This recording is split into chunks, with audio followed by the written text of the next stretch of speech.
eu estava dizendo para vocês, por ordem médica, eu me pus a escrever tal caderno, que na verdade começou com fragmentos daquilo que eu estava vendo, sentindo, experienciando. E vou até fazer uma coisa que seria um pouco contra os meus princípios estéticos, não éticos, que é apresentar um trechinho da forma crua mesmo do caderno, ou seja, a maneira como eu comecei a escrever qualquer coisa naquilo que me foi recomendado. Não é literatura, não, portanto eu peço que ouçam apenas o sentimento que está por trás. Você vai colocar o...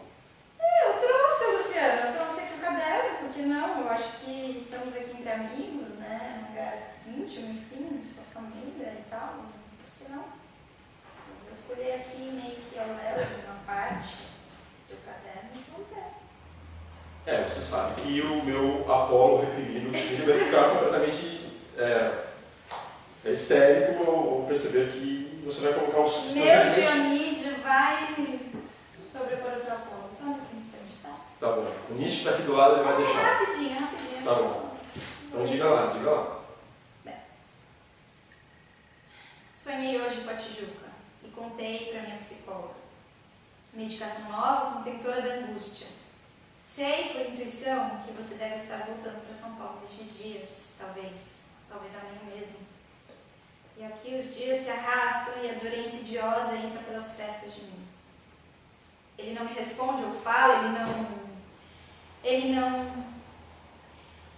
A minha irmã me escreveu um e-mail bonito hoje, Adriana. Um e-mail para cima, chega a dar a vertigem, ler essas coisas para cima quando você está deprimida.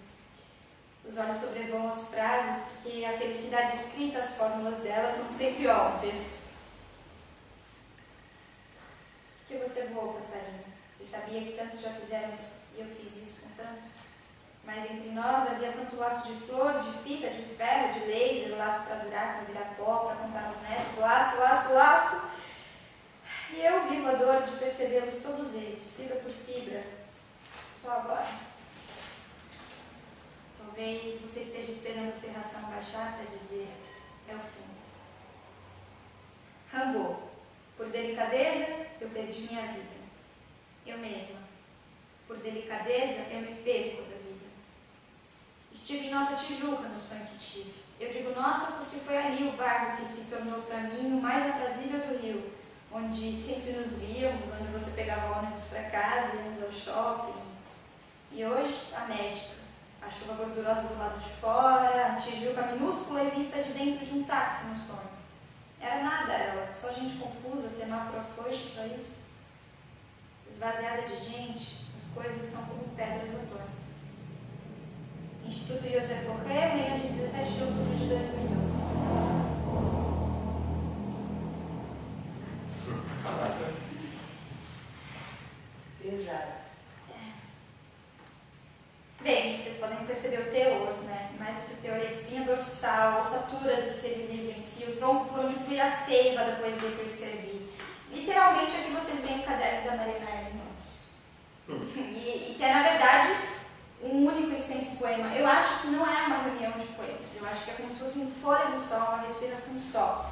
Né? Assim, redonda, um céu acinzentado, tipo esse, muitas árvores, um incessante circular de carros fora.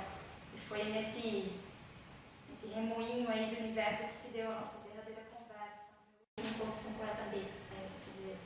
Paul Celan, um grande poeta da língua alemã do século XX, dizia que a gente começa a escrever a partir de uma data. Bem, eu comecei a escrever a partir dessa data. A partir desse momento aí, dessa praça, que para mim era o remoinho do universo.